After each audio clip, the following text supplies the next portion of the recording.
السلام علیکم، میرا نام ہے ذیشان دیا راجپوت۔ میری بہنوں اور میرے بھائیوں، قرآن ہمیں یہ نہیں سکھاتا کہ ہر بیماری، ہر پریشانی اور ہر رکاوٹ جنات کی وجہ سے ہوتی ہے۔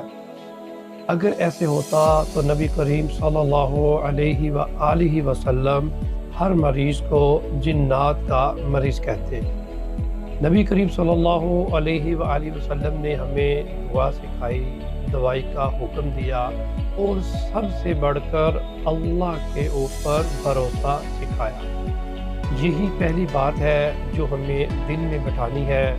جنات موجود ہے لیکن وہ با اختیار نہیں۔ اختیار صرف میرے اللہ کے پاس ہے، اور جس دل میں یہ یقین آ جائے تو پھر کسی بھی جن یا جنات سے نہیں ڈرتا۔ اللہ آپ کا حامی و ناصر ہو۔